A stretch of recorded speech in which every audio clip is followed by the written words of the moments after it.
Comanche leader was left for dead unaware. But a little girl climbed to save him. Before we dive into the story, don't forget to like the video and tell us in the comments where you're watching from. I carry the scent of that night, still sometimes pine resin mixed with cold sweat and the metallic tang of blood. It clings to the soul long after it fades from the skin. I was 10 years old that summer of 1876, a decade that should have been marked by dolls and sun-drenched fields, but was instead etched in fear under the unforgiving moon of Blackwater Creek, Texas. I was not a child of the plains.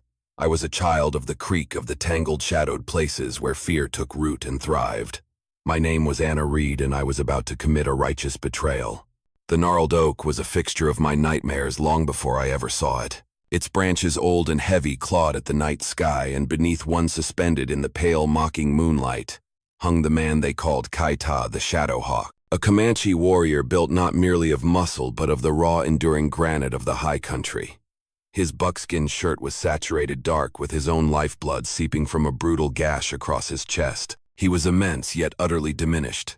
His arms stretched taut by ropes that had bitten down past skin to bone. He was a monument to the relentless cruelty of the West, and I was the miserable architect of his suffering. I stood there, a specter in my tattered dress, and my father's oversized stolen Stetson, feeling the earth tremble, not from hooves but from the savage pounding of my own heart. The Blackwood men, Clay the bounty hunter and his son Jesse, my own loathsome cousin, had used me. They had seized my Aunt Clara in Redstone, threatening her life if I didn't lure Kaita, who they believed was running wounded, into their trap. They knew my father, Kaita's sworn odd friend, was gone. They knew I was desperate. I was the bait, the innocent face of betrayal. And I had led him to this tree. I had to do it. They would kill Aunt Clara. The plea was a frantic, useless mantra in my mind, fighting against the crushing weight of shame. The shame was a monstrous, cold thing, heavier than the burden of my 10 years, telling me that whatever I saved, I would be damned for eternity by what I destroyed. Jesse had just left his cruel laugh, a sound that belonged only to the devil, assuring me he'd be back soon to collect the proof of my loyalty, a final despicable act of ensuring I was tied to their wickedness. The silence he left behind was infinitely worse than his presence. It was heavy, accusatory. The air was still thick with the silence that follows great trauma. I forced myself forward, my 2 large boots scuffing the dry leaves. Every shallow scrape sounded like a cannon shot in the oppressive quiet. I saw Kaita clearly now. His breath came in ragged, painful snatches, the sound tearing at the stillness. His dark eyes, which should have been blazing with fury and fire, were glazed with a profound, weary resignation. He wasn't looking at me. He was looking at the branch above, where a fat, diamond-patterned rattlesnake was coiled, its scales glinting, its tongue flicking the air as if tasting the slow dissolution of his life. The sight of the snake was paralyzing. I'd grown up fearing them, knowing their strike was swift and final. But the sight of Kaita, broken and bleeding, shifted the balance of my terror. The true poison wasn't the snake. It was the hatred and cruelty of the men who had done this. My fear curdled into a cold, hard defiance. I gripped the small hunting knife I'd secreted away, nicked but sharp enough, my hand shaking so violently the moonlight danced off the blade. I was consumed by a raw, white-hot guilt that eclipsed my fear. I had brought him here. I had to unmake the trap. My father's quiet, insistent voice echoed in the chambers of my memory. A promise is a sacred thing, Anna. Even a promise you make only to yourself. My silence when I led Kaita here was a broken promise, and now I had to pay the price to mend it. Please just make it quick. Kaita rasped, his voice rougher than the bark of the old oak. It wasn't a plea for mercy, but an exhausted prayer for the end of the torment. He believed I was there to deliver the final blow, a pathetic, child-sized assassin. I didn't answer. My throat was sealed with tears and dust. The truth that I was here to save him or die trying was a complexity my terrified mind couldn't articulate. I placed a boot on the tree trunk, the rough bark tearing at the fragile skin of my shin. The climb was slow, agonizing. I dug my toes into crevices, pushing upwards, focused only on the rope, on the snake, on the burning defiance that had replaced the fear in my stomach. The rattlesnake shifted its dry scrape against the wood, a hideous sound. Its cold obsidian eyes fixed on mine, daring me to ascend. The moon bleached its scales silver, but my gaze was locked on the ropes. Blood from Kaita's wrists had soaked the thick hemp, making it slick and dark. "Go, kid," Kaita croaked, finally seeing me, his eyes widening in confusion, then horror. He understood my intent too late. Run. They're coming back. I shook my head, my hat tilting precariously. No, I whispered, though he likely didn't hear. Not this way. Closer now. The stench of stale blood and sweat was overwhelming. I balanced awkwardly on a sliver of bark, gripping the branch with one hand, the knife in the other. My fingers were slick with his pain even before I began to cut. The ropes were thick, heavy, designed to hold a man twice his size. This wasn't a quick slice. It was a desperate sawing effort. The blade caught the thick fibers. I saw, desperate and clumsy, tearing the wood of the branch with the back-and-forth motion. My arms burned and my breath hitched. Snap. The first strand broke like a twig underfoot. The rope creaked under his immense weight, and Kaita's body swung the sudden terrible movement, almost pitching me off the branch. A low, wounded moan escaped his lips. The snake, agitated by the motion, buzzed its warning, its rattle, a terrifying dry symphony of impending death. I felt the spray of his blood on my cheek, warm and sticky. My heart hammered a frantic drum against my ribs. I was crying now, silent tears of sheer terror and determination, but I didn't stop. The snake lunged, a blur of patterned scales, and sped its fangs, missing my face by an inch. The smell of its musky venom filled the air. I froze, breath caught in my chest, but my hand kept moving, driven by an instinct more powerful than my survival. An instinct I recognized as honor. "Hold on," I whispered, sawing through the final fibers of his left wrist. The rope was almost through. Snap. The rope gave way. Kaita's arm dropped, and his body slammed against the tree, then crashed heavily to the ground, a great weary thud that seemed to shake the old oak's roots. The impact drew a guttural cry from the warrior. The snake recoiled, startled, and vanished into the shadows, deeming the falling giant less appealing than the dark safety of the branches. A low, mocking laugh shattered the fragile silence. It was a sound I knew, a sound that always meant pain and cruelty. "Good job, Anna." I nearly fell. The knife slipped clattering against the branch before embedding itself point down in the dirt below. I looked down, heart freezing in my chest. Jesse Blackwood, no older than 15, but carrying the cold menace of a hardened killer, stepped out from behind the trunk. He wore his father's battered leather coat, and his eyes the same pale, cold gray as Clay's gleamed with a terrible, knowing cruelty. "But did you really think I'd let it be that easy?" he drawled, leaning against the oak, his own hunting knife glinting in his hand. The moonlight reflected off the clean, polished steel. "You were supposed to lead him to us, not play hero cousin." He wasn't just mad. He was personally offended by my disobedience, seeing it as an insult to his family's vile ambition. My blood ran cold. He had been watching, waiting for me to confirm my treachery before delivering the final crushing blow, ensuring I was bound to his father's work. My carefully constructed reality, the one where I could redeem myself, crumbled around me. The shame returned, but this time it was aimed at him, at them. "You little traitor," he snarled, stepping forward, rage contorting his face into a mask of pure hate.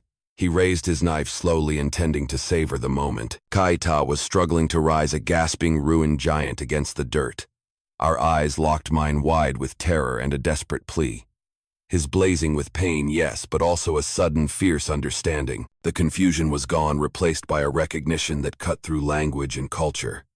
In that instant, a bond formed, raw and electric, defying the generations of hatred that separated our people. He saw my choice. He saw the fire that had replaced my fear. He understood the sacrifice. The night was far from over. The hunters were closing in. And now I was hunted too. Part 2. Blackwater Creek. Jesse Blackwood advanced his knife, raised his breath, coming in ragged, furious puffs. "You'll pay for Aunt Clara, Anna. You know you will. You just made her a widow girl." He didn't care about Aunt Clara. He cared about the bounty and his father's approval. His threat was a whip crack, but it failed to break me. It only solidified my resolve. I had already made the impossible choice. Now I would live with the consequences. I spotted my small knife half buried in the dirt. I launched myself at it, a desperate, scrambling blur. I gripped the bone-handled dagger I'd managed to retrieve, my whole body shaking, but my legs were rooted to the ground. My terror had transmuted into a cold, focused fury, a terrifying clarity I hadn't known I possessed. Jesse laughed, a nasty, sharp sound. "You think that toy can stop me?" I didn't try to fight him directly. I threw the knife. It wasn't a clean, practiced throw. It was the desperate wild heave of a terrified child aimed not to kill but to maim. But the stars favored the reckless that night. The blade struck true, slicing across Jesse's extended palm. The impact was audible, a wet, sickening thwack. His knife clattered onto the roots, a dull, metallic echo in the heavy silence. Jesse shrieked, a high-pitched, wounded animal sound that ripped through the trees. He stumbled back, clutching his bleeding hand, his eyes burning with an incredulous, blinding hatred. "You'll pay for that, cousin. You cut me." I didn't wait for his recovery. Time was scarce and precious. I lunged toward Kaita, who was pushing himself up against the trunk, groaning, his huge chest heaving. He was a mountain of agony, but alive. I seized his forearm, my thin fingers digging into the soaked buckskin. "Come on," I urged, pulling with a strength born only of adrenaline and absolute panic. "We have to run now." His weight nearly pulled me over, but he leaned into me, a dying weight that I somehow managed to maneuver toward the shadowed underbrush, the thicket where Blackwater Creek ran low. Thorns and dead branches tore at my dress and scratched my face, but I barely registered the pain. It was a secondary concern to the thunder of fear and urgency in my ears. "Keep moving, kid," Kaita gasped, his voice raspy, a low current beneath the roar of my own panic. His pace was agonizingly slow, a wounded predator dragging itself toward water. "Don't look back." Behind us, Jesse's incoherent shouts, now a mix of pain and frustrated rage, were joined by the distant, chilling baying of the hounds. Clay Blackwood was close. The hounds, trained to scent Comanche and fear, were closing the distance with terrifying speed. We reached the creek bank. The water gurgled, a faint promise of salvation. I saw Kaita's eyes, dark and vigilant, scanning the trees. The water was frigid, a shocking embrace that bit through my thin dress and soaked my boots. But it was our only hope. "They'll lose our scent here," I whispered, my voice trembling but holding firm. The cold felt good, a momentary distraction from the frantic heat of my fear. Kaita nodded, tearing a long, ragged strip from his shirt. He ripped the fabric with astonishing strength, considering his state, and wrapped it tightly around his chest wound, stifling the flow but not the agony. His movements were a study in pure, desperate resilience, the kind of strength that is born of necessity, not choice. We waded downstream, the current tugging at my legs, the cold numbing my fear. I held his hand now, guiding his faltering steps over the submerged rocks. His hand was enormous, calloused and slick with the drying blood of my betrayal and his injury. But when his fingers closed around mine, it was not the grasp of a prisoner but of a comrade. Suddenly a twig snapped upstream. Sharp. Definitive. My heart leapt into my throat, hammering against my ribs. "You can't run forever. Anapaw's going to skin you both. You just made yourself a target, you little savage." Jesse's voice, closer now, carried across the water, laced with triumph and malice. He was closing in despite his wound. The hounds' cries were deafening, their frantic paws tearing at the muddy bank. Kaita squeezed my hand, pointing to a cluster of weeping willows that formed a thick, leafy curtain over the creek. We ducked beneath the wet leaves, brushing our faces like cold fingers. We crouched in the shallow, muddy water, inhaling the dank, earthy smell of the creek bottom. The lantern light of the hunters swept the opposite shore, dancing dangerously close. In that suffocating darkness, pinned between the water and the hunters, a silence fell between us. A profound, uncomfortable silence. "Why'd you do it, kid?" Kaita finally murmured, his breath hot near my ear, his voice rough and low as the creek's murmur. "You're one of them. You delivered me." The accusation, gentle as it was, hit me harder than any bullet. My lips quivered. The raw, miserable truth of my actions demanded to be spoken. "They made me," I whispered, the words catching in a wave of exhausted tears. "Jesse's my cousin. But he and Clay, they're monsters. They used me to lure you. They said if I didn't, they'd kill my Aunt Clara in Redstone." I couldn't stop the flow of explanation, the desperate need to justify my initial awful choice. They said it was the only way I could save her. But when I saw you on that tree, with the snake, I couldn't let them have your life too. Not for their blood money. I choked on the final words. "I couldn't let you die." His jaw tightened. The shadows hid the expression in his eyes, but I felt the weight of his contemplation. Betrayal was the coin of the realm in this brutal land, and he had been paid in it. But a child's sacrifice. A child's choice of morality over survival. He processed the layers of my actions, the initial treachery, the subsequent greater fidelity. He reached slowly into his belt, pulling out a small, bone-handled dagger.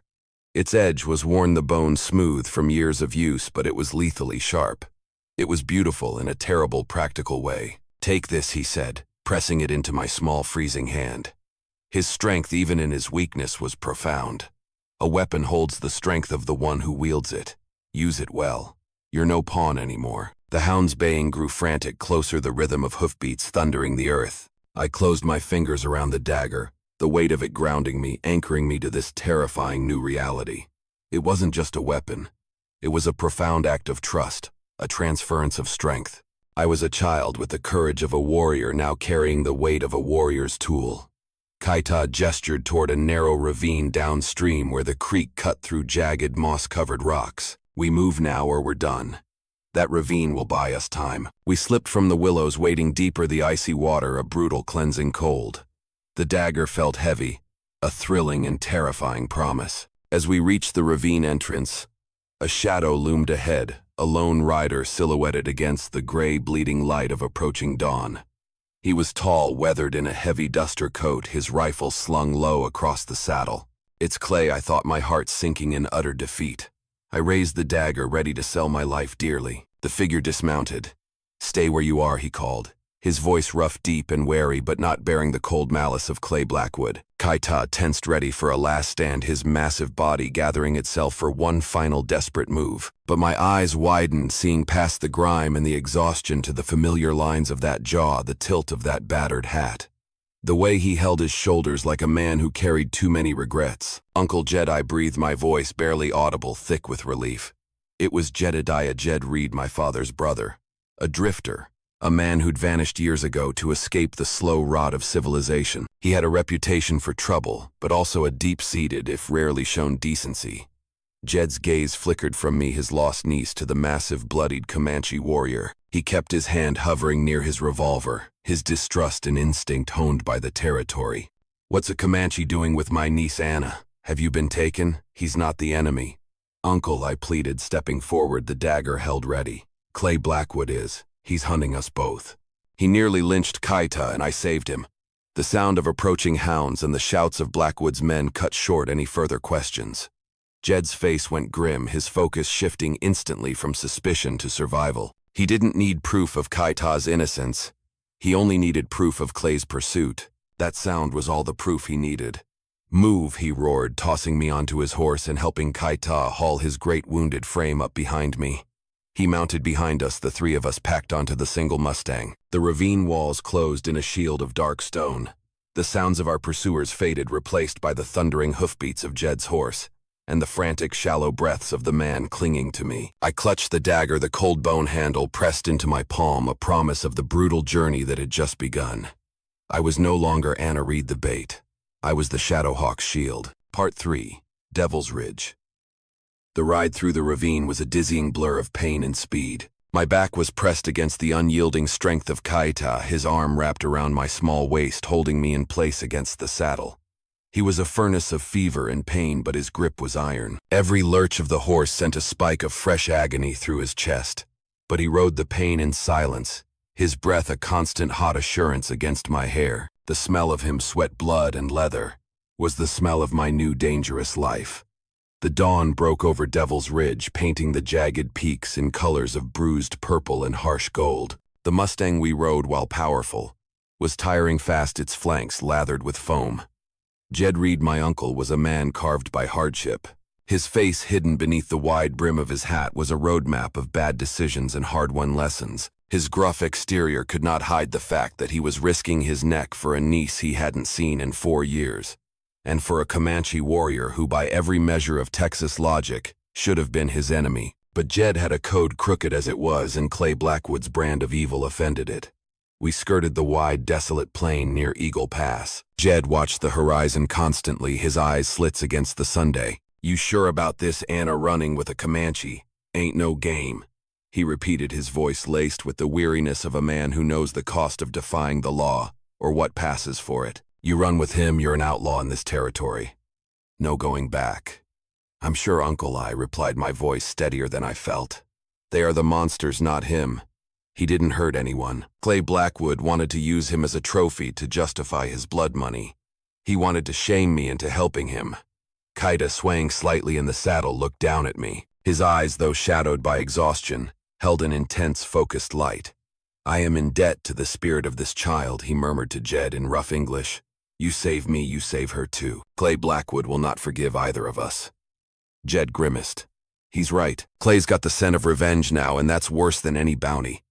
"We need a fresh mount," Jed muttered, dismounting. "This one's near done."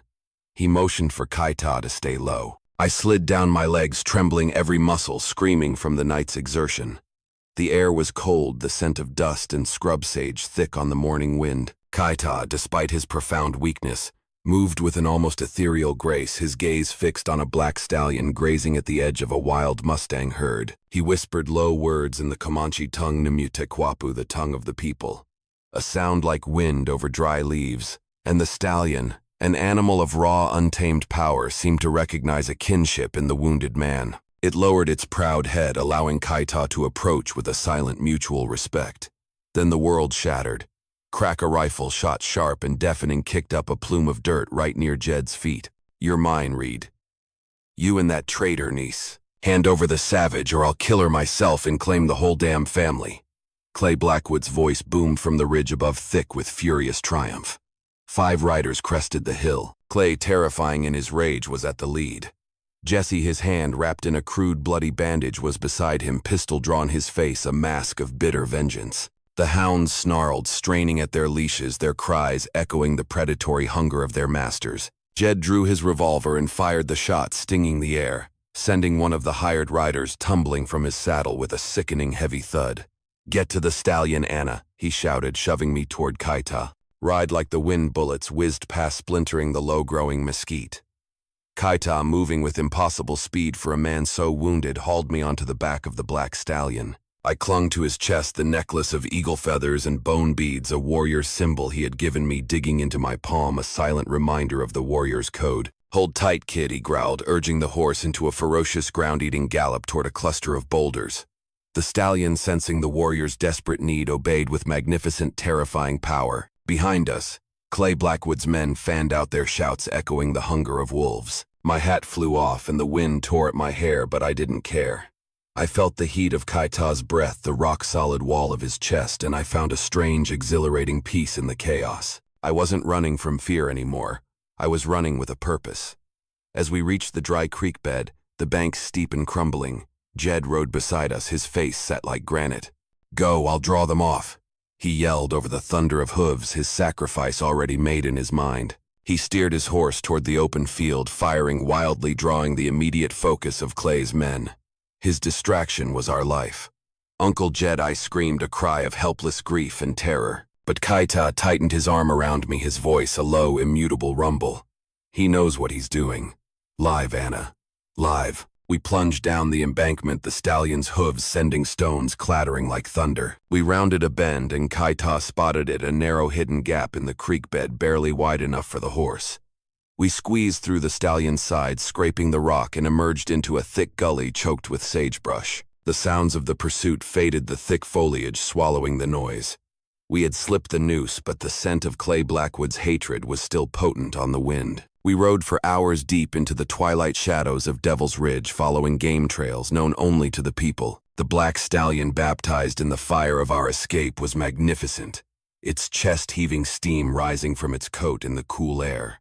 My legs were numb, my small body exhausted, but the bone dagger was still warm in my hand. I felt the ache of every mile, but the pain was a sign of life, of survival. Jed reappeared just as the last of the sun bled from the sky, leading his wounded horse. He was bleeding heavily from a graze to his arm, his face etched with exhaustion and fury. Clay's men had pressed him, but he'd lost them in the twisted terrain, drawing them eastward before circling back. He led us to a shallow, hidden cave carved into the ridge, its mouth obscured by tangled mesquite and dusty vines. "We rest here," he ordered, his voice raw. "But the devil sees all. Clay will know where we went. He's too smart to stay fooled for long. Keep watch." Inside the cave, the air smelled of earth and cold rock. Jed struck a match, the tiny flame casting dancing primeval shadows on the walls. I huddled next to Kaita. He dismounted, and the true extent of his injury was revealed, a man fighting collapse, his massive frame trembling from blood loss and exhaustion. "You're not like the others, child," Kaita observed his dark eyes studying me with an unnerving intensity. He spoke in low, measured tones as if conserving his energy for only the most important truths. What is driving you? Most would have taken the bounty and the reward of their aunt's life. I looked down, tracing the cracks in the stone floor. My father, your friend, taught me to do what is right even when it costs everything. He taught me about Numtekwapu, the spirit of the people of honor in the land. Clay Blackwood took everything: my home, my aunt, my freedom. I won't let him take you too. Not after he used me. I cannot live with the shame of it. The last part was the truest confession. My fear was real, but my guilt was absolute. Redemption was the only path left, and it ran north with the Shadowhawk. Kaita nodded slowly, the ghost of a smile touching his lips. He started to speak, his voice low, deliberate, weaving tales of the Enyumanya. The people of riders galloping under starlit plains, of a connection to the land that Clay Blackwood's kind sought only to desecrate. He spoke of the debt of life I had created, a sacred debt in his culture, that he would honor until his last breath. Your father taught you well, Anna. You are Pahayokwana, the little eagle finding your wings. Jed, tending to the Mustang's graze, glanced over his initial deep-seated prejudice against the Comanche, softening, replaced by a grudging respect for a man who spoke of honor while bleeding to death. Suddenly, a faint glow flickered outside the cave. A false star fallen to the earth. Torches. Jed extinguished the match, plunging us into absolute blackness. He crept to the entrance, his revolver ready, his eyes adjusting quickly to the dark. I know you're here. Reed Clay Blackwood's voice slithered through the night, cold and sharp, amplified by the rocks. You and that Comanche dog. Hand him over and Anna might live. You might live. I'm offering a final chance to side with your own kind. Kaita rose, ignoring the screaming pain in his chest, and seized a jagged rock from the cave floor. It was a poor weapon, but he handled it like a club. I grabbed a fist-sized stone, my heart beating the relentless rhythm of a war drum against my ribs. Stay put, Jed hissed, peering through the mesquite. Let me draw their fire. He counted 5 silhouettes against the torchlight, Clay, Jesse, and 3 hired guns, their rifles glinting like viper fangs. The hounds growled, straining their noses to the ground, trying to pinpoint our exact location. I didn't think. I acted. The shame of my previous inaction fueled my movement. With a primal yell, I hurled my stone. It struck one of the hired guns square in the chest with surprising force. He gasped, stumbling back, dropping his rifle. The hounds, startled by the sudden, unexpected movement, and the break in silence, surged, snapping their leashes. Chaos erupted.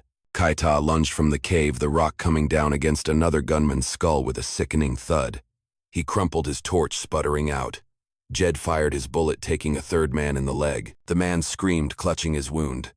But Jesse, seeing the distraction, charged his knife, aimed right at me. You belong to me, cousin. I ducked, the steel whistling past my ear, and slashed back wildly with the bone dagger, ripping his coat and catching his shoulder, forcing him to momentarily recoil. He seized my wrist, his grip cruel, his pale eyes blazing with pure, focused hatred. Kaita tackled him, their bodies rolling in the dirt, a desperate tangle of brute force and youthful malice. Clay fired. The bullet grazed Kaita's already shredded shoulder, drawing a fresh bloom of blood that steamed in the cold night air. I screamed, scrambling up, and kicked Jesse's dropped knife toward Kaita. He caught it, pinning Jesse beneath him, the tip of the knife resting lightly on the boy's neck. Clay aimed his rifle at Kaita's back. Jed, roaring like a wounded bear, tackled Clay, the 2 men crashing into the sagebrush, in a brutal, desperate tangle of fists and steel. I grabbed a discarded torch and swung it wildly at the one remaining gunman who was hesitating. The flame kissed his arm. He yelped and fled, tripping over the scattered hounds who scattered into the night, their baying receding into the desolate dark. Kaita rose, blood dripping from his shoulder and chest, and helped Jed subdue the thrashing Clay, wrenching the rifle from his grip. I stood over Jesse, the bone dagger raised, my small body trembling, but my voice was the sound of cold iron, unwavering and final. Stop, I said. My voice steady, though my hands betrayed me. Or I swear I'll end this. Clay laughed, a hollow, bitter sound, spitting blood and dirt. You're no killer, girl. You're bait. You always will be. But the look in my eyes, a look that mirrored the death I'd faced at the Oak, a look he knew he was responsible for creating, silenced him. He saw the predator he had unintentionally awakened. Jed tied the 2 Blackwoods with their own ropes tighter this time. The fight was won, but the war raged on. Kaita, swaying from blood loss, pointed to a faint trail. We move at dawn. North. We have to reach the springs. I clutched the dagger and the eagle feathers. I was no longer bait. I was a shield. Part 4. Clearwater Springs. The first rays of dawn were not kind. They illuminated the exhaustion, the blood, and the awful reality of what we had done. The 3 bodies lay where they fell, a grim testament to the violence of the night. Jed checked the pulse of the bounty hunter Kaita had struck with the rock, then shook his head. Dead. You hit him square, savage, he muttered. Not in malice, but in stunned respect. I followed Kaita's unsteady steps, the bone-handled dagger a comfortable weight in my hand. Jed, dragging the 2 bound Blackwood's father and son, followed behind. They didn't speak now, only glared their hatred, a palpable living thing that clung to the air like dust. They were not simply angry. They were enraged that a mere child and a Comanche had bested them. We moved slowly along a winding trail toward Clearwater Springs, a cluster of cottonwood trees shimmering in the morning light. A vision of refuge I desperately needed. My dress was torn and muddy, my hair a tangled mess. But I walked tall, Kaita's warrior necklace swinging with every step. Kaita was failing. His movements were ragged, the wound in his chest leaking dark, persistent blood. Jed's arm was bandaged, but his fatigue was evident in the slump of his shoulders. We were 3 exhausted souls, one near death, shackled to the consequences of our necessary violence.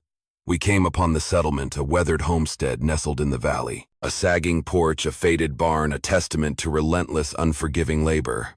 A woman stood in the doorway, Martha Jenkins. She was wiry, sharp-eyed, with hands calloused by work and a gaze that missed nothing. She took in the scene with a calmness that belied the chaos. We brought a Comanche warrior, bloodied and staggering, a fierce-eyed drifter with a graze on his arm, and a small, dirty girl with a knife, and 2 notorious bounty hunters tied behind them. "Ma'am, we need help," I said, stepping forward, my voice firm, devoid of the childish tremor it once held. "They're hunting us, Clay Blackwood's men. Kaita is hurt bad. We need a place to make a stand." Martha's gaze softened only slightly at the sight of my desperate face. She saw the truth of my burden in my eyes. She nodded once, opening the door wider. "No one dies on my land today unless I say so. Bring him in." The homestead interior was a sudden jarring luxury, the smell of wood smoke, fresh coffee, and dried herbs. Martha was efficient, a blur of practiced motion. She boiled water, tore sheets, and cleaned Kaita's wound with the practiced ease of a frontier medic. She did not flinch from the sight of the Comanche, only from the carelessness of the wound. I sat beside him, watching every careful stitch, the bone dagger still warm in my grip. "You're a long way from Redstone, child," Martha observed, her eyes sharp. "What's a girl your age doing in this kind of trouble, running with a Comanche and an outlaw? Clay Blackwood used me to trap him," I repeated the terrible truth. "I broke his plan. Now he wants us all dead." Jed, guarding the Blackwoods, who were now tied to solid kitchen chairs, spat into the dirt floor. "Clay's a snake, Martha. He's worse than you think. He ain't alone. His men will come for him." Clay, bound but unbroken, sneered, his pale eyes burning with maniacal intensity. "You think this is over, Dawson? My boys will burn this place to ash. You'll be flayed alive. You and that Indian lover girl." Jesse slumped beside him, his gaze fixed on me, hissed, "You're dead, cousin. You'll be begging for mercy when my paw gets done with you." I did not flinch. I had seen their evil and found my own strength. Their threats were empty noise now. Martha handed Kaita water. "You can't stay," she confirmed, pragmatic and grim. "A Comanche here will draw every bounty hunter from Eagle Pass to Redstone. They'll follow the scent of blood." Kaita nodded, his voice low but resolute. "I'm heading to my people north of the Llano as soon as I can ride. But the girl, she earned my debt. My life belongs to her." He reached into his belt and pulled out the eagle feather necklace. He placed it in my palm, the weight of it sacred and real. "For courage," he said, his voice heavy with meaning. "Pride," I whispered, correcting him, feeling the truth of the words settle in my soul. "The courage to defy my own blood." Jed untied Clay and Jesse, shoving them toward the barn. "You'll stay locked up till we're gone," he growled, securing the heavy door with a chain and a massive padlock. "You're our insurance." But as he turned, a low, persistent rumble shook the very air beneath our feet. Hoofbeats. Too many to count. My heart sank, a stone dropped into a bottomless well. I ran to the window, peering through the warped glass. Dust clouds rose on the horizon, riders approaching fast, their silhouettes dark against the Sunday. "It's them," I whispered, gripping the dagger tighter. More than before. 8, maybe 10 riders. Kaita stood swaying slightly but resolute. He grabbed a rifle from Martha's wall, his movements slow but deliberate. "We fight, or we run," he said, his eyes scanning the room, assessing our options. Martha tossed Jed a shotgun, her face set like carved stone. "Ain't no running from this, Jedediah. We protect what's ours." I stepped beside Kaida, the eagle feather necklace swinging against my chest. I was small but no longer afraid. Jed cracked the shotgun's breech, loading the shells. "Get to the loft, Anna," Jed commanded, his voice sharp and final. "Cover us from above. You've got the eye for it." I climbed the ladder to the barn's loft. Through a slatted window, I counted them. 8 riders armed to the teeth, circling the homestead like vultures. A spectacle of malice in the bright Texas Sunday. Their leader shouted, his voice coarse and arrogant. "Give us Blackwood and the Comanche, or we burn it all." "We know you're in there," Martha Kaida's voice answered, steady, as the ancient oak itself booming from the porch. "Come take them then. They are mine now." Gunfire erupted, the sound tearing through the morning quiet. Bullets splintered the porch, kicked up dust and shattered glass. The siege had begun. The barn siege. The loft was hot and dusty, smelling of dry hay and nervous horses. My hands were slick on the wooden stock of the old hunting rifle. Jed had shoved at me. I was terrified.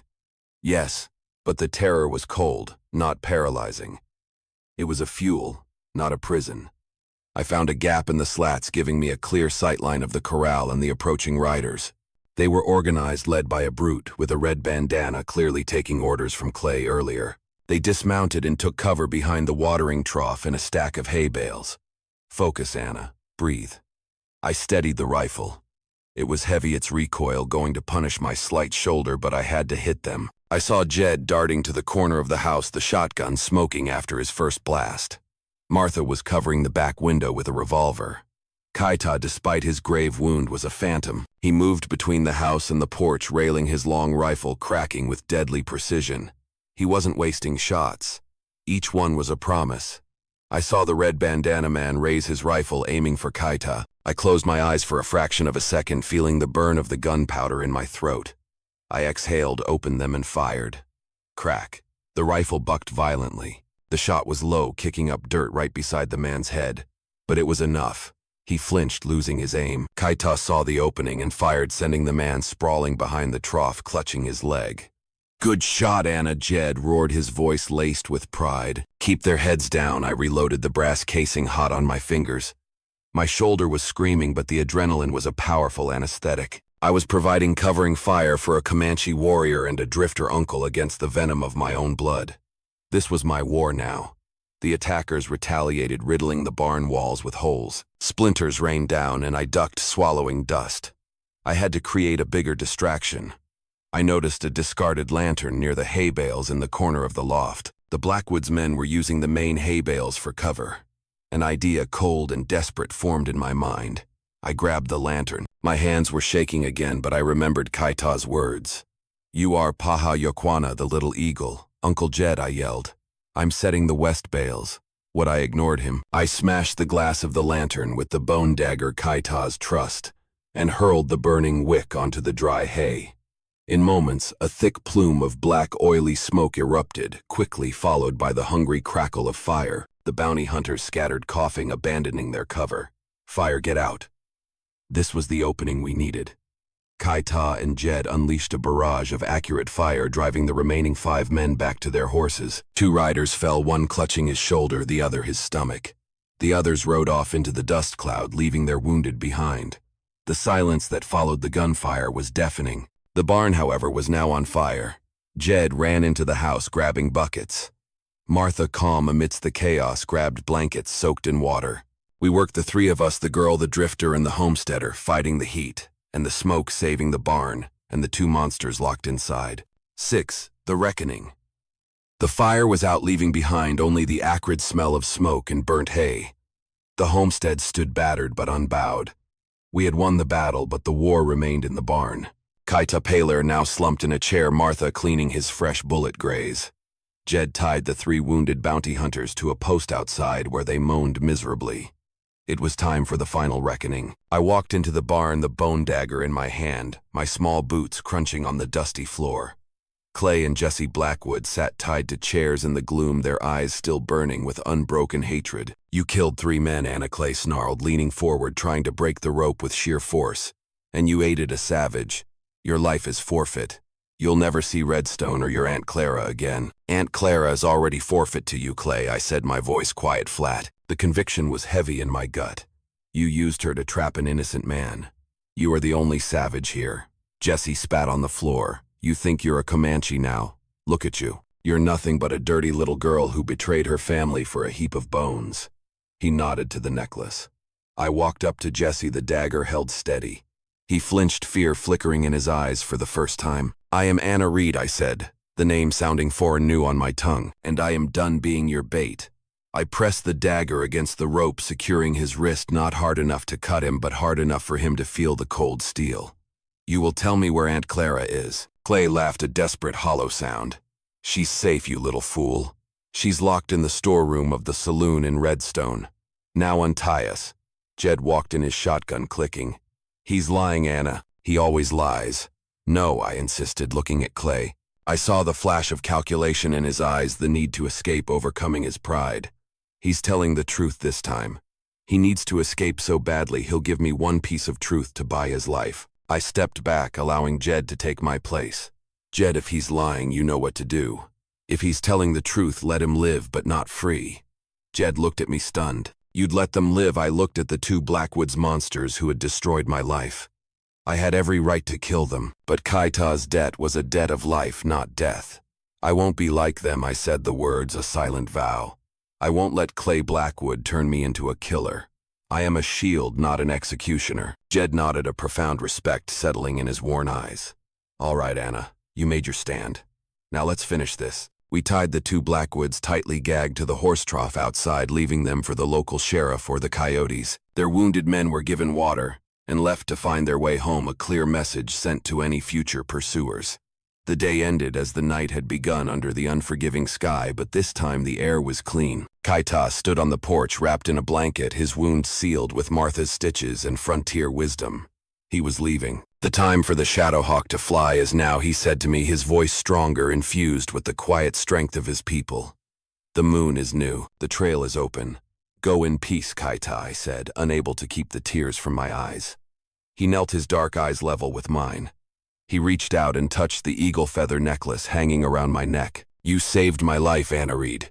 You taught me that honor lives in the heart, not in the skin. You fulfilled your father's promise. What about Aunt Clara?" "Jed will ride to Redstone. He has a code, too. He will find her. This is not your fight anymore." "I want to go with you," I whispered, holding his hand. "To the Llano. To your people." He shook his head gently. "My path is too hard for a young bird. But you are strong. You are the spirit of the creek. You stay here with the honest ones." He looked at Jed and Martha. "You keep the necklace. It is the sign of my debt.